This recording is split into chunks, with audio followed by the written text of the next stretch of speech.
Hello and welcome to the Aloha Gamester Show. I am your host, Nathan, and today we're going to talk about the Sony Playstation 1. Here next to me, I have, actually for you, a boxed Sony Playstation 1, and I believe this is a Generation 1 Sony Playstation 1. Before we go any further with this, let's talk about how I came across such a rare item. I was at BOOKOFF, and I was actually there looking for Super Robot Wars and Mega Man 6 on the Game Boy Advance, but unfortunately somebody bought it before I got there. So I just did a little light browsing, and I walked around the store. They have a glass display case there, which I check every time to see if they have a PlayStation 3 Generation 1, you know, the backwards compatible ones. And unfortunately they didn't. Now, I don't know if I just mentally blocked it out, but I did not see it the first time I looked in the display case. So I did another lap, and as I came back around, the red and white box and the PlayStation logo caught my eye. I was honed in like a tractor beam, and I snuck away from any listening ears and called my girlfriend, and I said, "Oh my God, Vivian, there's a boxed PlayStation 1 here." And unfortunately, she did not share in the enthusiasm. So I said, "Okay, thank you, I love you, goodbye, I got this." I called the rep over, and it was $100, no questions asked. I picked it up, and well, to be honest, on the way home, I did have a little bit of buyer's remorse because I was thinking, oh boy, that was a bit of a compulsive buy, but it's okay because I slept on it, and the next morning I woke up and told my friends, guess what? I got a boxed PlayStation 1 from BOOKOFF, and I did a little unboxing video for them. Now, while unboxing it, I realized that this was actually not just a boxed PlayStation 1, this is a Generation 1 PlayStation 1 that has never even been used. It still has the green tape on the disc tray that shows that it's a new console. The ports on the back, pristine condition. There's no oil stains on it. So, let's unbox this together so that we can share in the experience together. The enthusiasm, the excitement of unboxing a PlayStation 1 in 2022. Now, if you look at the front, you have the, iconic PlayStation logo. On the side here, the contents of the box. The back, all the release titles upon launch. And on the final side, the accessories that you can buy to enhance your gaming experience. Now, the first time I ever saw a PlayStation, I was actually at my neighbor's house. They had one of these entertainment rooms with a TV that fit in the wall, something I would never have. And they were playing a racing game. It was some kind of futuristic, I can't remember the name of this game right now. Maybe I can put a picture of it in the video here because right now I'm drawing a blank.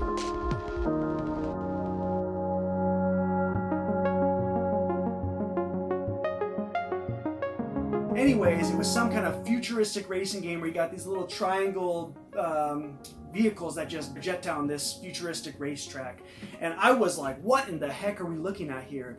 And from then on, my life was changed. I realized that gaming had gone to the next level. At that point in time, my gaming experience was limited to the Sega Genesis and the Super Nintendo.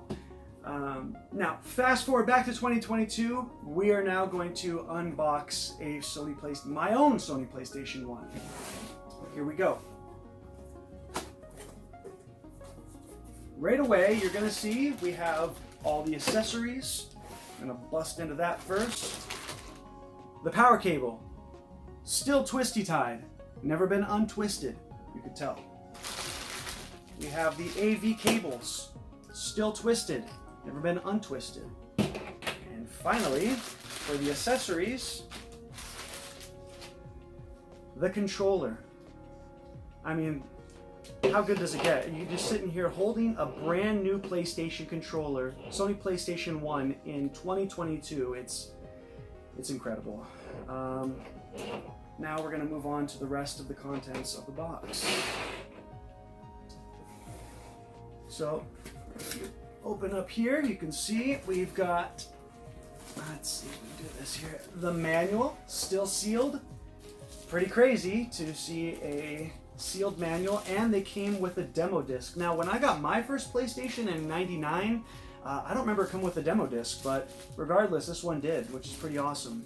and it has the iconic cardboard mail away to sign up for the official PlayStation magazine. Now, this brings back a lot of nostalgic feelings in me because when I was a kid, I used to go to Safeway in Walla Walla, Washington, and I would buy the PlayStation magazine specifically because they always included a demo disc with upcoming games. They would have, 6 demos of a game to play, and then some videos of upcoming games as well. Now, kids today, they're not going to know the struggle of previous generations. The only way we knew about upcoming releases were by these magazines and by the demo discs that came included. Nowadays, all they have to do is download it from the PlayStation Store. Nothing wrong with that. I'm all about innovation, but there's just something about the excitement when you would get a new magazine. The front cover would have some kind of iconic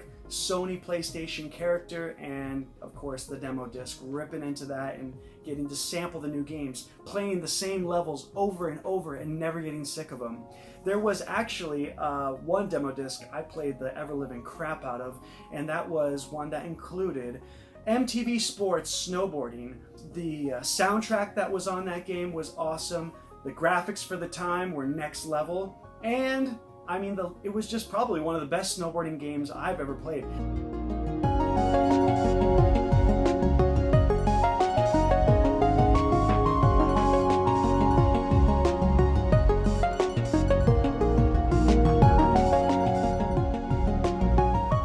I know Cool Borders was kind of the main squeeze for snowboarding games at the time, but I'll tell you what, MTV Sports Snowboarding had it going on. Now, moving on to the final contents of the box here, we have the console itself. Now, keep in mind, I've already opened this up before, but for video purposes, I've repackaged it so we can experience this together. So we're gonna unwrap the foam wrapping, and here you go, folks. We have a brand new, unused Sony PlayStation 1 with the green tape, as stated before, in 2022. To be honest, I can't even believe that I came across something like this, but I feel very blessed. And since we have this out, I'm going to share a couple experiences that I remember back in the day when I had my PlayStation 1. One of the most important game titles that I wanted to get was Tony Hawk Pro Skater, and the reason being is I was big into skateboarding and snowboarding, as many kids my age were at that time. Tony Hawk was the one who did the first 900 during a competition, and he was just iconic. So when it was announced that he was going to be in a video game, everybody needed to have it. And Pizza Hut actually included a demo disc with every large pizza at that time, and the game included on that demo disc was Tony Hawk Pro Skater. And I'll never forget, I was at my friend's house spending the night. We were eating pizza and drinking Surge, the energy drink of the era, and we ordered the pizza, and we discovered, oh my God, there's a demo disc included for our PlayStation. So we stayed up the entire night playing Tony Hawk Pro Skater, and it changed our life. So when it came to me getting my first PlayStation, it was the Christmas of 1999. I was begging my mom the entire year to get me one. Parents at that time, they thought, you already have a game console, the Super Nintendo. Why do you need another? Well, because you don't understand, this is the next generation. This is 3D polygon graphics. This is the next big thing. Every kid has it. All my friends at school have it. Anyways, Christmas comes along, and I've opened all my presents. And up to that point, I've been begging my mom for a Sony PlayStation the whole year. And opened up all my presents, no PlayStation. But wait, just like the Christmas Story, great movie by the way, behind the Christmas tree, hidden away, was 3 more presents. And I already knew, by the size of the box, I knew exactly what it was. And so I just took the present, and there was no concern about carefully open. No, I just ripped right into it, and well, there it was right before my eyes, my very own PlayStation 1. And I did not get the Gen 1 PlayStation with this control. I got the one with the DualShock analog control sticks. So I had those 2 other small presents that came included, which obviously were games. And the countdown began. Did my mom get me Tony Hawk Pro Skater or not? And so first one I opened up was actually Supercross 2000. I think EA maybe made that game, but basically it was a motocross, a dirt bike racing game.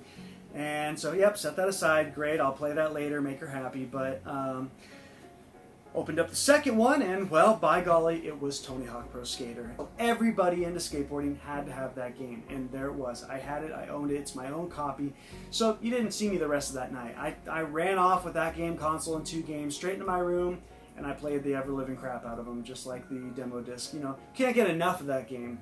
And one of the greatest things about owning one in 2022 is now I can start collecting games again, because throughout the years, my original Sony PlayStation, I don't even know what happened to it, and all of my games, they were lost in the sands of time.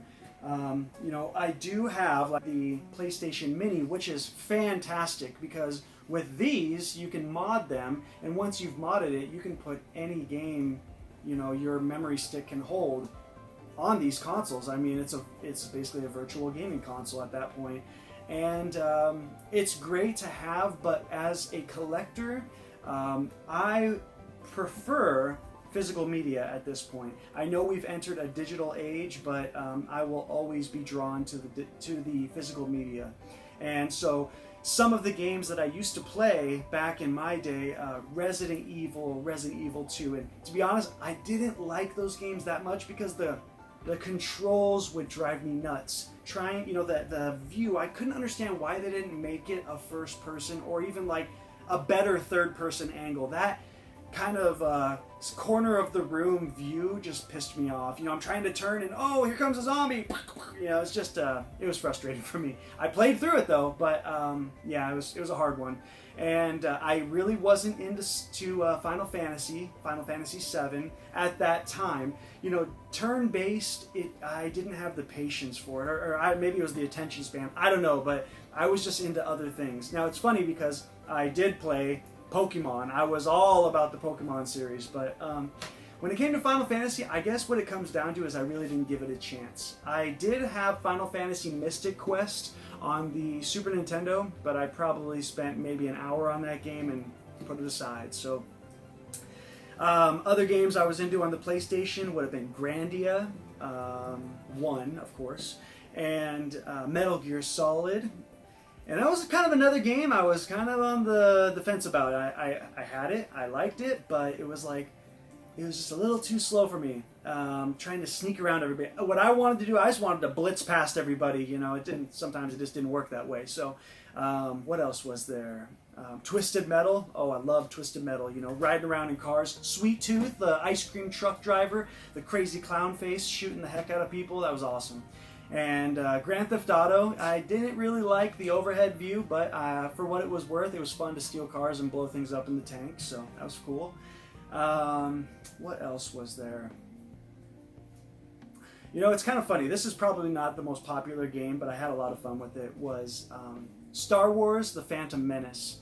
I'll never forget the Gungan city, you know, going down under the water and going into that underwater city, the Gungan city, and Jar Jar Binks, and you know, I remember I had baseball practice one day, and to be honest, I didn't want to go. I didn't want anything to do with baseball. It was kind of like I did it just because that was what we did back then, but I made up an excuse. Oh, Mom, I'm sick. Can I stay home from baseball? And she let me. You know, that was probably one of the only times she let me stay home from baseball practice. And I just played Phantom Menace the entire time. Great game. I don't know how it holds up today, but anyways, now that I've got this PlayStation, some games that I will be looking for right off the bat is, obviously, I'm going to rebuy Grandia, Final Fantasy VII, because since then I have learned to appreciate that game. You know, what got me into turn-based all over again was I recently got into the Dragon Quest series, I would say maybe a year or so ago. I began collecting the Dragon Quest games on the 3DS, and at this point I own them all, which I'm grateful for, but I played Dragon Quest 8 and Dragon Quest 11 and Dragon Quest 5. Oh, and I played a little bit of Dragon Quest 3. But yeah, fantastic games. And because I loved those games, the soundtrack, the story, everything, that opened me up to other games like Final Fantasy, Chrono Trigger. And there's people on YouTube who talk these games up, people that I really look up to that have shared their stories about playing these games when they were younger, and it has got my hype level through the roof. So of course I bought those games as well. Final Fantasy VI, Final Fantasy V, Final Fantasy IV, all on the Game Boy Advance. I've got them, I've been playing them, great games. I've got almost every Final Fantasy game at this point, which is funny because as a kid I could have cared less. Now it's like everything I care about is turn-based JRPGs. But what else? Suikoden 2, I heard, is a fantastic game. I've never played it, but that game, it's crazy how much games are these days. It's like a minimum of $350 to get that game complete. And at some point I will get it. I'm going to save my money and get it. Wild Arms, great game. Played that back in the day. I want to get that game again. Fantastic story, and it's funny I think it was turn-based actually, so it's funny how that, I was into that. One of the games I really want to get is Xenogears. The story, I've never played it, but I've kind of looked into it a little bit, and the story, it's crazy how what was written into a game back then is almost sort of the world we're starting to transform into today. Not quite as extreme, but you can see how we're kind of pointed in that direction, and it's like kind of spooky. But yeah, the Xeno collection of games, Xenoblade, Xenogears, Xenosaga. I haven't played Xenogears or Saga series, but I did play the Xenoblade Chronicles, Xenoblade Chronicles X Definitive Edition, Xenoblade Chronicles 2, Xenoblade Chronicles 2 Definitive Edition, the Torna one. I've got them all, and great games. I've really grown to appreciate those games. So anyways, at this point I want to know from you guys, is there any games that you have for the PlayStation 1 that you would recommend to me? If you have any memorable experiences about back in the day, flipping through magazines and demo discs that you'd come across, getting your first PlayStation 1, anything related to video games that you want to share with the community, if so, please comment them down below in the comment section. Keep in mind, this channel is in its infancy. There's going to be many videos to come. I've got lots of stuff to cover still, so I hope you guys enjoyed the show. Thank you for tuning in. Take care and aloha.